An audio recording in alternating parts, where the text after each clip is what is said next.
এই যে সানবিজ বাই তনি পাকিস্তানি কথা বলে গুলিস্তানি ড্রেস বিক্রি করতেছে। তাহলে আমাদের বাংলাদেশের মা বোনদেরকে মেয়ে হয়েই মেয়েরাই ঠকাচ্ছে। ছেলেরা কিন্তু ঠকাচ্ছে না, মেয়েরাই ঠকাচ্ছে মেয়েদেরকে। আপনি চিন্তা করেন, আপনি মেয়ে হয়েই বিভিন্ন অনলাইন পেজ, বিভিন্ন ওয়েবসাইট থেকে কাদেরকে বিশ্বাস করতেছেন? আপনাদের মতো মেয়েদেরকেই আপনারা বিশ্বাস করতেছেন, বিশ্বাস করে ঠকতেছেন। কারণ মেয়েদেরকে ঠকানো খুবই সহজ। তাদের মাথায় ঢুকিয়ে দিতে হবে যে দেখো এই ড্রেসটা দামি, এই ড্রেসটা অন্য দেশ থেকে আসছে, এই প্রসাধনী, এই কসমেটিক্স, এই স্যান্ডেল, এই জুতা, এই লিপস্টিক, এগুলো বাইরের দেশের নামকরা ব্র্যান্ডের।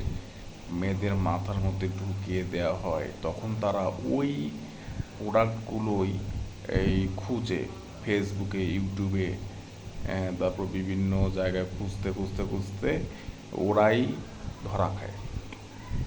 তাহলে দেখেন মেয়েরা আপনারা কত বোকা। আপনাদেরকে পাকিস্তানি কথা বলে গুলিস্তানি ড্রেস ধরায় দিচ্ছে। যারা শিক্ষিত, যারা এই ব্যাপারে একটু জানাশোনা আছে, ড্রেস সবচেয়ে বেশি মানে মানুষ সবচেয়ে বেশি ঠকে কাপড় কিনতে গিয়ে। কাপড় আসলে এটা সুতি কাপড় না পলিস্টার নাকি মিক্স ব্লেন্ড, আজ পর্যন্ত যারা টেক্সটাইল ইঞ্জিনিয়ার তারাও ধরতে পারে না। এখন এত এত মডার্ন টেকনোলজি দিয়ে কাপড় চোপড় তৈরি করা হয়। সো তো আপনারা মেয়েরা শুধুমাত্র পাকিস্তানি, ইন্ডিয়ান, কাশ্মীরি, এই ড্রেসগুলোর নাম শুনলে হুমড়ি খেয়ে পড়েন।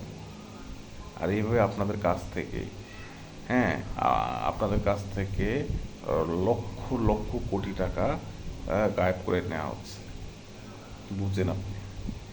সিলভি বাই তনি, যারা যারা ওনাকে অনুসরণ করত, হ্যাঁ, সে কত কোটি কোটি টাকা মেরে দিয়েছে এভাবে ভুল ভাল ড্রেস দিয়ে।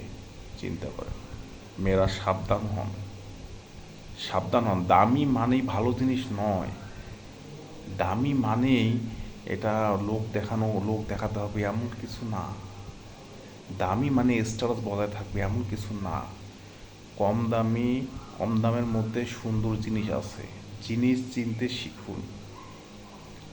যদি জিনিস চিনতে না পারেন, কোনো কেমিক্যাল ইঞ্জিনিয়ার, কোনো রসায়নবিদ, কোনো টেক্সটাইল ইঞ্জিনিয়ার যারা শিক্ষিত তাদের কাছে যান, শিখুন।